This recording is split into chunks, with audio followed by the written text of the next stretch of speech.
Are you a fan of pro wrestling, comedy, and combat sports? Then we have the podcast for you because we cover that and much, much more. Do you like to debate with your friends? Do we have the perfect segment for you? It's the 531, where we take any given subject, break it down to a top 5. From there, we debate it down to 3 and then into that number 1 spot. If you want to get a hold of us, find us on our social medias. Search Working Fans Podcast on any major social media platform. And if you want to find the podcast, search for us on any major podcast platform as well as YouTube. Working Fans Podcast. We put in the work so you don't have to.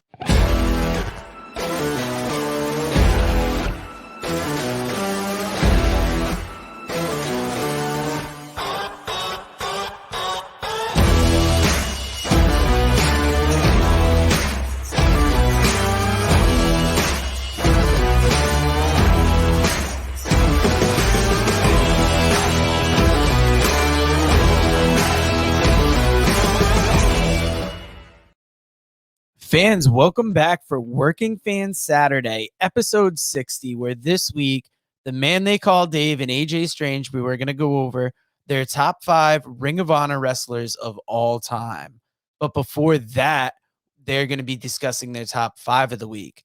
Let me play this quick intro video with the other live shows we offer here on The Buzz, and then we'll bring in the guys and get this show started. You where's the competition? Bring on the competition. We need some competition. Y'all ain't no competition. It's time to ball. Yeah, shawty, time to brawl. Cause see, we bout to stomp y'all from the jump fall. Me worry not at all. Your team is gonna fall. Hope you learn something from it, cause we schooling all of y'all. Putting you to shame. Don't hate you even came. Bringing the pain to anybody coming through the lane. Simple and plain, we gon' play it like we playing dames. Ain't got a chance, even if we give away the game. So hope you brought your best. Go put your skills to the test. An early off season, about to lay your team to rest. Chalk is another loss. That's what it's gonna cost. Go with your instincts if you're having second thoughts. Your buck, this is where it stops, player. From the point to the center, whole team got hops, player. We be the kings of this division, here to knock you out the box, player. Just wait until I get the rock, player. We tired of playing losers. Oh, y'all think y'all some winners? No matter who we up against. Now, guys, we got in comment because I'm going to join you in your top 5 of the week this week because I think Dynamite delivered, and I plan on talking that later on with Stagger Lee. You'll be talking about it more than you think. Violence podcast. But guys, AJ, why don't you start off first? What was your top 5 of the week when your mic's? Oh, you unmuted? I think you're unmuted. Take care of that, AJ. That's all right. We work on the fly here. So he got so worried about his thoughts on Dynamite. He's like, I can't share this. I'm going to talk about my top 5 of the week. I even got a couple honorable mentions. Paul Heyman back with Roman last night on SmackDown. This is an honorable mention because these two work so it's just magic together, and it's the best thing going in that promotion right now. Another thing, we're going to talk more about AEW with this top 5 of the week, but an honorable mention. AEW makes a big deal out of disqualifications. I love this because last night we had a disqualification where Martinez was wrestling Thunder Rosa. So Mercedes Martinez wrestling Thunder Rosa. She hits her with a pipe. It's a disqualification. Immediately Jericho's like, we don't have disqualifications here at AEW. This never happens. And in the back, we have Britt Baker saying how that's not what I wanted. I wanted you didn't get the job done. And Jamie Hayter's like, what do you mean you hired her? And there's this little storyline going there. But we also get back to Britt Baker's like, okay, next time, don't just take her out. Get the win, too. Again, putting importance on the win. And it's not just every day we get a disqualification in this promotion. So it's a big deal. I like that. That's why, even though it didn't make my top 5, I want to make sure to include that. I see AJ's back. So, AJ, before I get into my top 5, since you were the first man on deck, why don't you go ahead, brother? So I agree with you. I thought that segment was fantastic. That did actually make my top 5. First of all, it did. The match was incredible with Thunder Rosa and Mercedes Martinez, and then the storyline that followed up was fantastic. Also, I liked that when Britt Baker said that she hired her, Jamie Hayter, like you said, "What do you mean you hired her?" And Britt Baker actually retorted with, "Well, you weren't getting the job done." She said some people weren't. Yes. You know what she meant. She looked at Jamie. Yeah. And then Jamie Hayter got in Mercedes Martinez's face right afterwards. I also got to tell you, with us being from the great state of Connecticut, they mentioned the fact that she's from the Brass City, which is Waterbury, Connecticut. So Shout out to Waterbury, baby. I knew a girl out there one time. What's up? Absolutely. My other moments of the week, I got to give it up for Roman Reigns and Paul Heyman. Paul Heyman is awesome on the mic as always. Fantastic. I'm going to make it a top 5, even though I almost didn't. Last night with Charlotte and Ronda Rousey, I thought that was actually very well done. I like the fact that Sonya Deville took the bump and not Charlotte, and that they did it that way. Why don't we do this a little bit? I don't cut you off. You mentioned one and I'll mention one because that's actually on my list too. So Okay. I'll put it. So you're at. I'm going to do your whole list before you get a chance. You're at 3. I'm going to be at 3 too here. So basically, I got Rousey just coming back to WWE because the Rumble was great. I did not like what she did with Becky as much. Monday sucked. I thought she killed it last night. Like they kept it short and sweet. It kept from the heart. It almost didn't sound like an actual scripted promo. She talked about her kid. Like this felt a little more real. Dude, how real was that shot about the kid from Charlotte? That was Charlotte being a heel. I think. Yeah, tell me. No. I don't mean real as in like real. Okay. I mean real as in cutting. Like that. Yes. That is a sharp comment. Yeah. Now, so that's my 3 so far. What are your last 2? So my last 2, one of them's going to actually come from NXT this week, UK. Sorry, I should have said NXT UK all in one sentence. NXT UK makes a lot more sense. I was like, NXT, what happened there that we should pay attention to? I know. I was like, dude, shit. NXT UK, I told Dave I was watching it last weekend. I don't watch it enough. Yeah, UK is fantastic. The match that was going on between Bea Priestley and Socorro, did I say that right? No, Satomura, Mako Satomura. Sorry, it's hard. Me and Dave both speak the good Queen's English. But that match that was going on was, first of all, it was outstanding before Bea got injured. They were beating the crap out of each other. They were freaking killing it. So Priestley versus Satomura match to check out. Yeah, that match is something you got to check out. There is a legitimate injury in it. That's why I'm laughing a little bit, not because it's funny, but like my top 4, it was Bea Priestley basically tearing out her knees. Check it out, it's gold. I know that's top 1, AJ. The lady fall down the stairs at the gym this week. Best bump I saw this week. Vince McMahon's mother died a couple of weeks ago. My number 1 of the week actually has got to be CM Punk versus MJF. If that's not in your top 5 and that's not a match that you enjoyed as a wrestling fan, well, then shame on you. We talked about that a lot this week, AJ. That's going to be on an upcoming episode, or it'll be on YouTube right now, actually. On YouTube right now. It'll be on this Friday's coming episode. Yeah, it's so we well get all jumbled because we record for now and the future. We doing it all, baby. Chopping it up, repurposing. But that's going to be on my list too. It's so well done. Where we will be a little different, and I think AJ, he's trying to be a little different, but I know he's going to agree with me on this. Actually, I do have to include the Bryan Danielson promo again when I'm talking my top 5 of the week. Yeah. You know, absolutely. I think we just flipped. Well, obviously you didn't put Bea Priestley blowing her knee out, but yes. Yeah, because you're nicer than I am. But that promo was absolutely insane. Yeah. And I'm upset that was not in my top 5. It's so well done. I know you were a fan of it. I know it just skipped your mind at the time when we were talking about this. I just happened to rewatch that match this morning with Priestley and Satomura, and it was absolutely incredible. Yeah, damn shame the way it ended. Yeah, but I also jump in real quick with my top 5 of the week. After AJ says what he's got. Go ahead, Edge. Oh no, I was just gonna say, I think that they had to change the storyline too. I think Bea Priestley might have been going over. I think so too. It was a rematch, and they had built her up, but real injuries happen and things change. So yeah, NXT UK is definitely a promotion to watch. Now, my top 5 of the week, real quick, before we play a quick social media ad and get to the top 5 ROH wrestlers. Dan Lambert promos got to be 5. You guys talked about it on the live show, but American Top Tits made my week. Fourth on the week. Wait a minute. Was it the comment or the actual tits that made your week? A little of both. Now, number 4 on my list this week was Lee Johnson and Brock Anderson versus FTR from Rampage.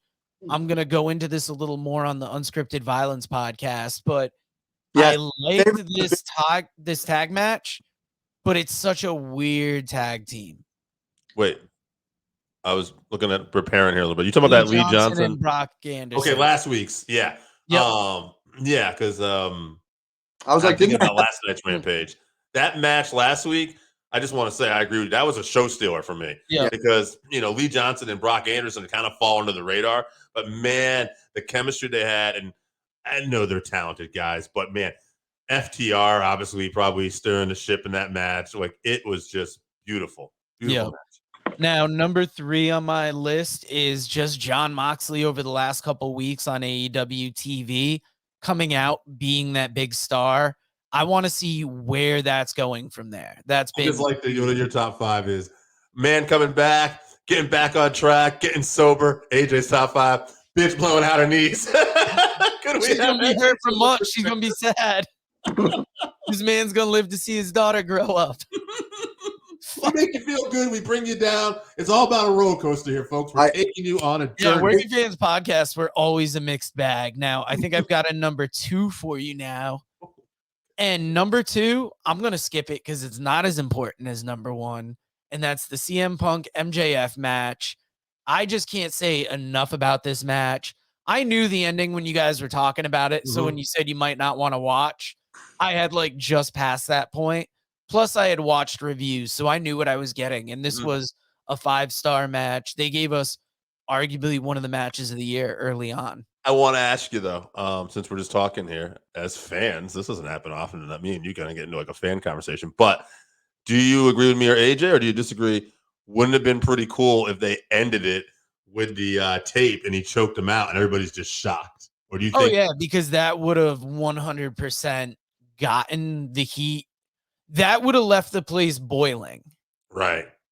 I think why what they did was good was because they had the place boiling and then you burnt your hand. Yeah. And that double disappointment is kind of where they got you. Like, you saw Punk lose twice in his hometown.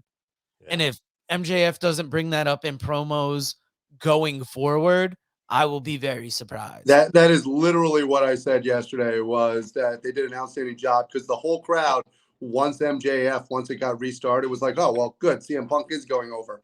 And then they were like, no, screw you, he's still not going over. Yeah, and that's one of the places where wrestling storytelling really gets you, is when they do it well like that. You have to set up that disappointment and then deliver on it.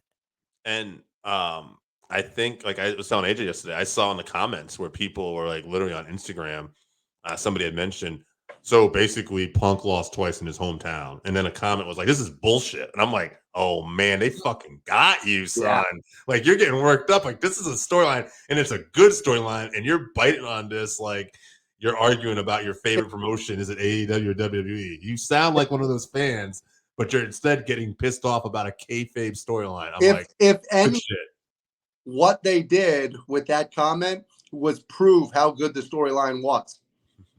Those comments and the fact that somebody's off is the proof of how good they did. I mean, actually, we got a real soft generation right now. They get so mad over everything. But actually, real quick, this is nothing to him, but I saw AEW did like a little less than 1 million this week. It was like a really good number. It was 900-something-thousand. I clicked on that. I didn't even read the comments because I knew the haters were just going to start to come the fuck out because it was the first week they had another 1 million. I'm like, no, I don't even want to see this shit. That's where it's safest on social media, is to stay out of the comments. I have a quick number 2 for you, because I got the Butts and Seats hardcover edition of Tony Schiavone's comic. Just came in from Kickstarter. It's amazing. Dave's going to be getting the soft cover here soon. I got some Blue Chew, so I can get the hard cover later too. What's up? Actually, I was going to do a service announcement. This is a public service announcement for the generation that is the current wrestling fans. You don't have to be soft, guys. They make Blue Chew for that. There you go. Now, guys, we're going to go to a quick Buzz social media ad because you know where to find us on social media, but where do you find the Buzz? And then these guys will give you their top 5 ROH wrestlers of all time.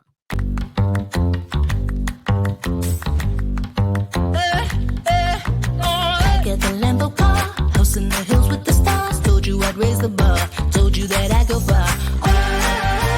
Baby, it's crystal clear. I'm not a souvenir. I'm not an accessory. I'm a necessity. So come and check me out now. I'm a necessity. So come and check me out now.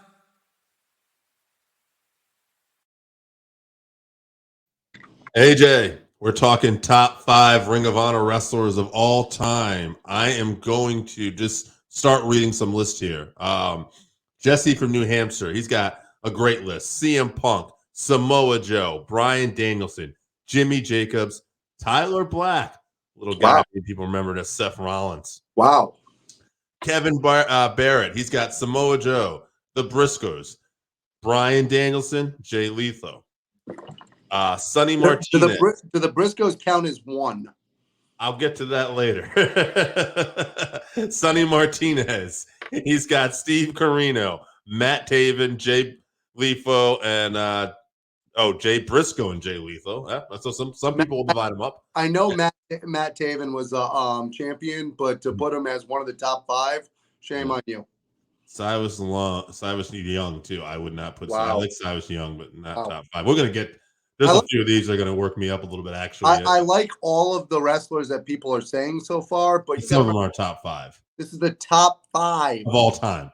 Of all time. Right. Look at this guy here, Roman Hoschak. I'm butchering his name, but Samoa Joe, Danielson, Punk, the Briscoes, Corino. I don't know. Whatever. You want to put Corino in it, but everybody else. Honorable mention to Austin Aries. Michael Campbell's got Bryan Danielson, Paul London, Samoa Joe, Roderick Strong, Rhett Titus. Wow. But it's going to get better.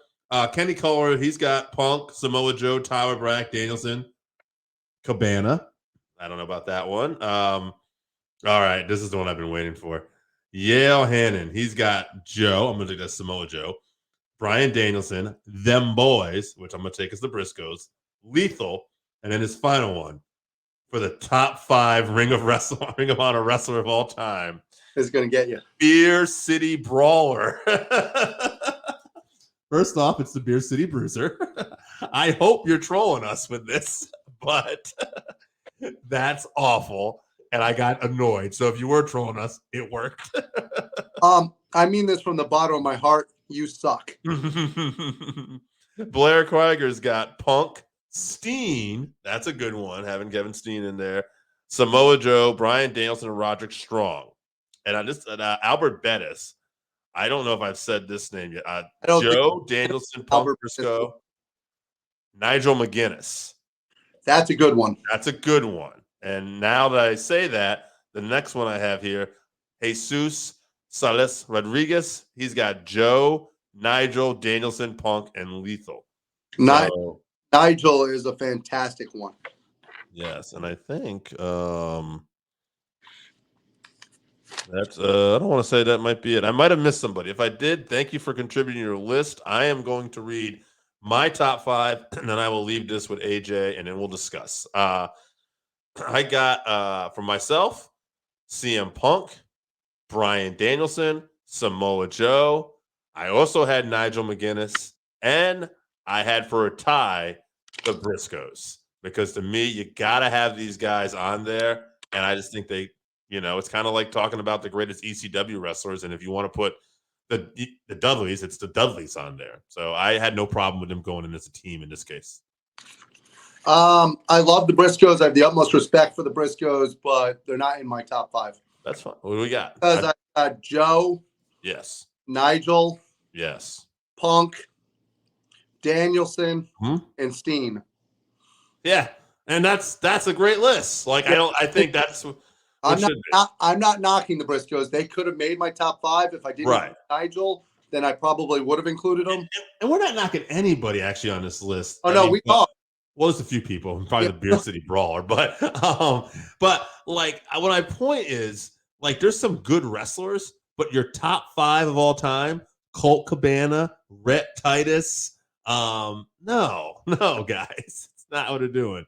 Yeah, Briscoe's definitely our top 5, no doubt. And like I said, I'm not knocking them for top 5. They definitely could make the top 5. Yeah, well, that's what I'm saying too. Right? It's like when I'm talking about, like, just let's just argue, like, if you want to sub the Briscoes for Steen or Nigel, I don't have a huge problem with that. But I think because of the time that's gone by, people might underestimate how much Nigel actually meant to it. If you do, go back and watch Nigel versus Danielson, Nigel versus Punk, and then come back and let me know if you don't think he belongs. But if we're going with the votes on this, I think the Briscoes would get a spot in our final 3. Yeah, because they did get the votes. And I do think looking at Punk, here with Briscoe, Lethal, Danielson, McGuinness. Yeah, that's a great list too. I think Joe, and then you got Danielson or Punk. They were almost all included together. Lethal was gonna make my list until last night. I'm gonna kick out, believe it or not, because I feel like Joe and the Briscoes had a lot of votes, and I feel like Danielson and Punk are right there, but we only did 3.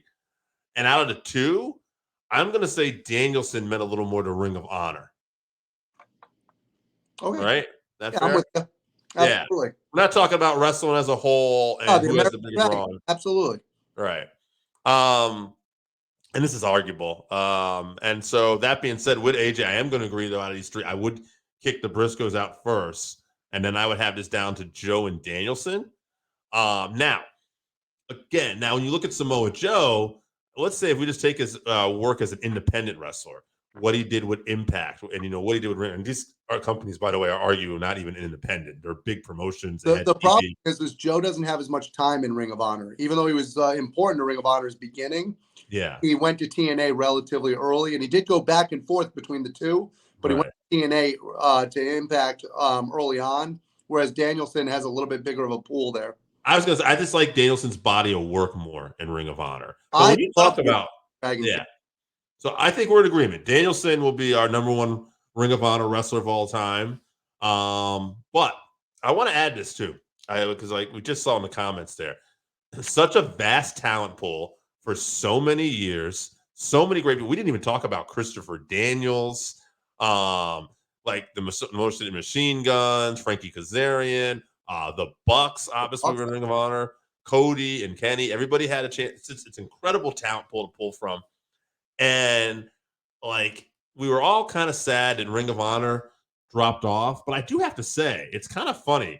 Now that Ring of Honor's disappeared, but they're coming back with Super Card of Honor. And it looks like they're going to try to do this super independent promotion where they might not have too many people on contract. I'm kind of excited more about Ring of Honor than I've ever been. With Jonathan Gresham, going from promotion to promotion, defending the Ring of Honor title. To me, Ring of Honor has more steam now than it did when it was regularly putting stuff on TV. No, I agree. It seems like they're doing a really good job of repackaging themselves. They're doing a good job of branding with other people. Mm-hmm. I do have to tell you, I'm a little disappointed in myself and other people, because I think somebody got left off the list that should have been on the list somewhere. Cesaro as Claudio, was one of the all-time greats for Ring of Honor, and his body of work in that early time with Nigel McGuinness, with Bryan Danielson. Go back and check that out. You'll see why people love Cesaro so much, and why we feel like he hasn't gotten a fair break in the WWE. Yeah, so much talent. I don't know if a lot of people had Jay Lethal mentioned enough. And I love Jay Lethal also, and he could have easily made my list, but this was a hard one for a top 5, just because so many people over the last 20 years were so intricate. And now you've got Ring of Honor coming out with a Hall of Fame, and the Briscoes were the first ones in there. But how do you limit that class? It's funny. You mentioned Claudio. Another guy that slipped we didn't mention, Chris Hero.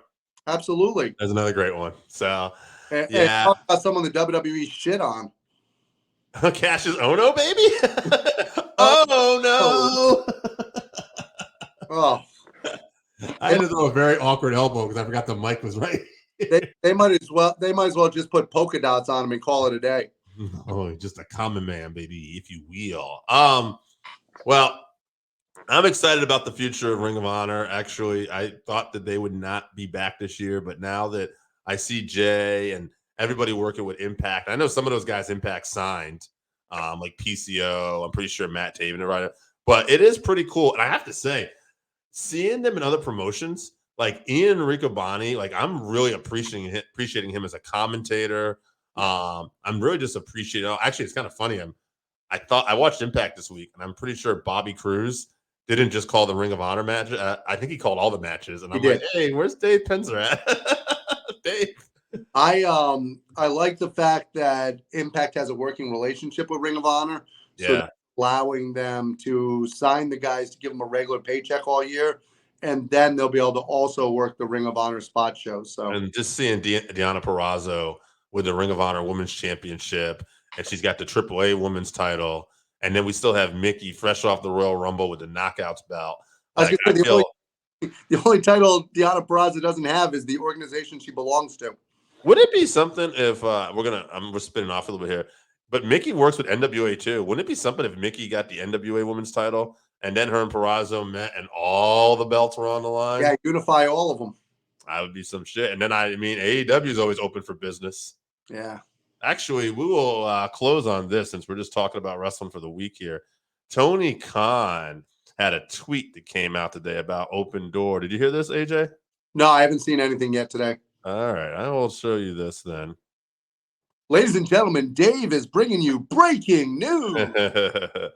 Let's see. All right, here we go. The big announcement for Wednesday Dynamite that was referenced on AEW Rampage, a free agent debut, and the person walking through the forbidden door are one and the same.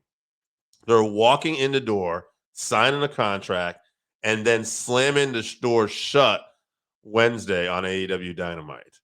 So, I think what we're implying here from what I talked to, actually, so here's another tweet. Is this the last person in the door?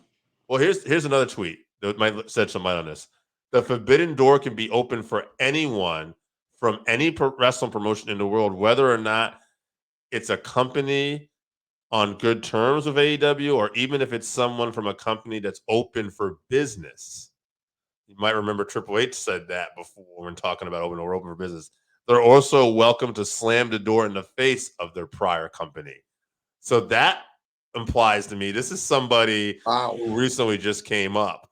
And I think you're looking at a guy like Karrion Kross, Keith Lee, or maybe even a Bray Wyatt, unless I don't know if they specified it had to be a guy. So this could be Mia Yim. There's a lot of people. So wow. Thank you, WWE, for help keeping AEW's talent fresh. you now have me very excited for Wednesday.